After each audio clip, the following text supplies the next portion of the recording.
Okay, today we're running through this XLR adapter, this Panasonic XLR adapter for the GH5. My primary reason in wanting to get this is that I want to record professional level audio with the GH5 and I don't want to have dual sound. So this is a solution. It's a little expensive. And like some other people said, it is plastic. It does feel it feels a little, cheap, but let's see how long it lasts. I don't know. Usually I have pretty good luck with Panasonic things. Some things do seem a little quirky. The one thing I do like about this unit is that it plugs right into the hot shoe, so it connects. There's no extra cable that you need. That I actually really like that. I didn't like the idea of having to run a separate cable for power, so that's awesome. Now taking a look at the controls here, this microphone is a stereo mic, so it has two XLR plugs.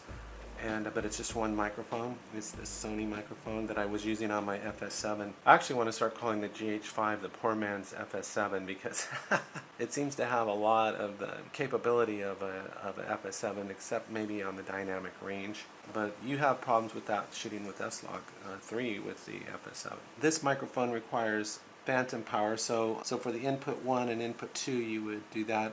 The other things I noticed is that these controls are really close to each other, and it's kind of hard to, you got to make sure you're clicking. Now you've got a pad and an increase here, attenuation. I would just leave those on zeros. I would never bump those up. And then the low cut filters, I would always have those up on the maximum because you always want to get rid of any wind noise or rumbling sounds or those low frequency sounds. You can't hear them anyway, so why not just cut them out here at this level? Why even record them? So I would take advantage of those pass filters.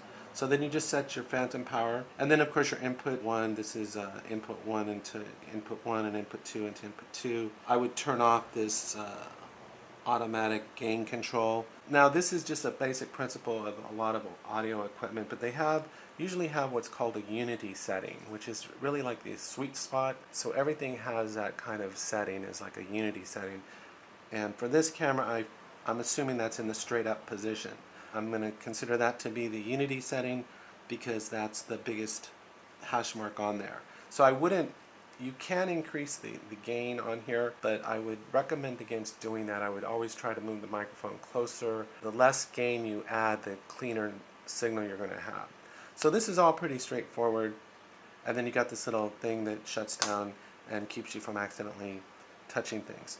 Now what I'd like to do, walk through the screen here, the menu screen, and show you some other things. So this unit just plugs right on the top. They do recommend that you, when you're plugging your XLR cables in, that you hold the top of the unit so that you don't put undue pressure on the hot shoe. And I think that's good advice. As a matter of fact, I would just put the cables in while I have this in my hand and then put the adapter on. And they also recommend not putting this off and on when the power is on. So just have the power on, put the hot shoe on, put the adapter on, and then turn it on. They said you could cause the unit to malfunction.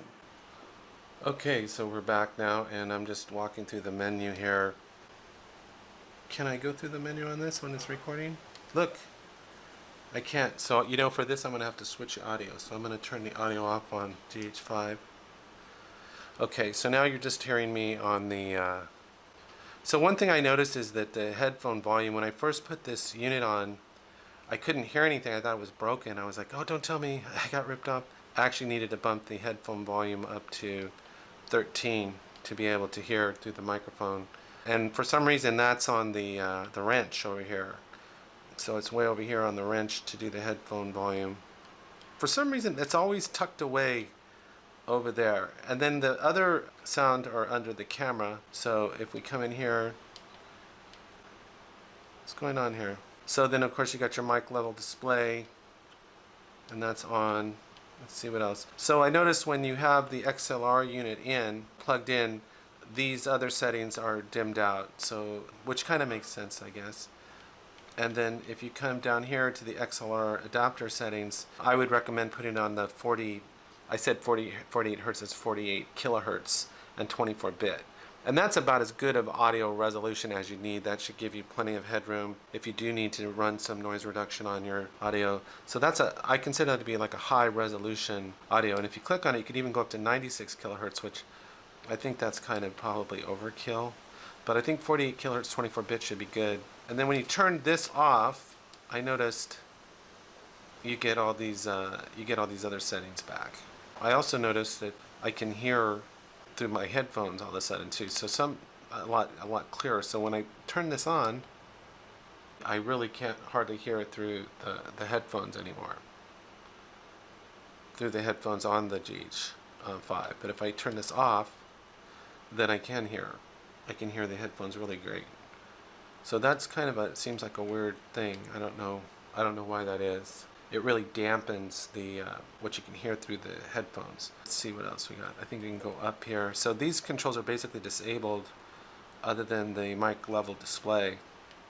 And if you come down here and you turn this off, then you can hear pretty loud through the...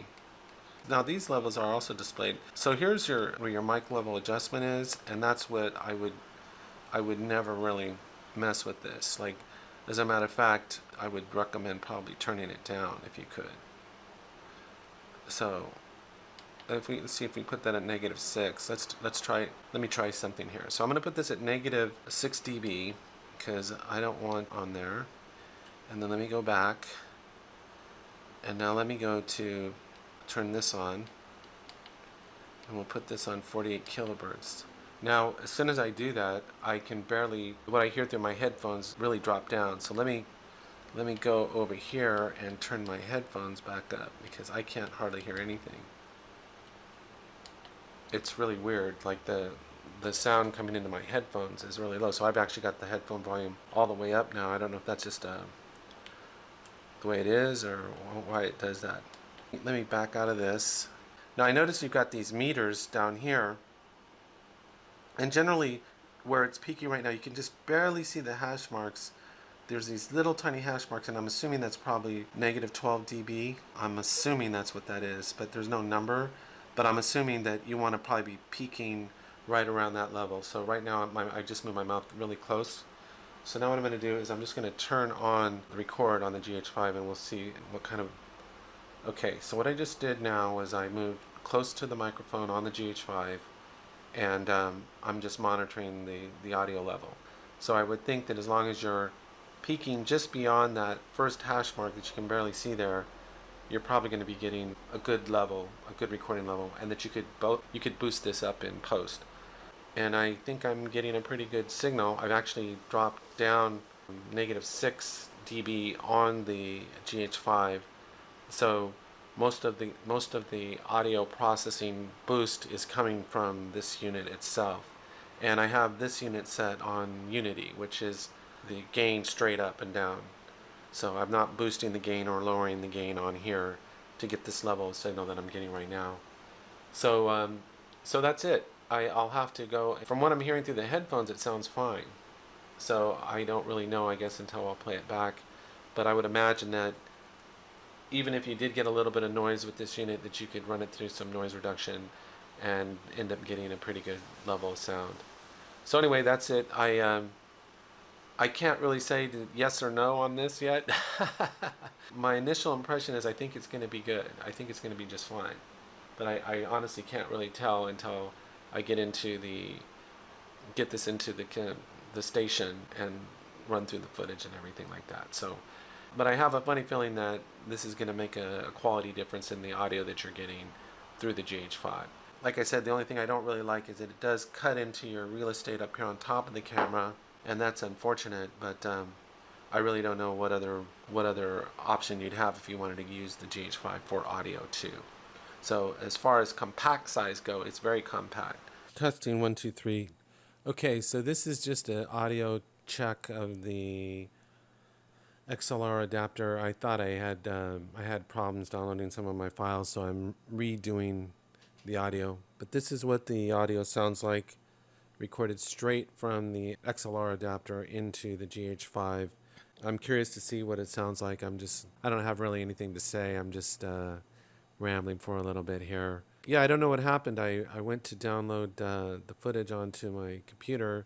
For some reason, it said the card had been formatted externally and was not playable or something like that. So anyway, this is just a check of the XLR adapter recording straight into the GH5 at 48 kilohertz, 24-bit, and we'll see what it sounds like. Okay. Thank you very much. Talk to you later.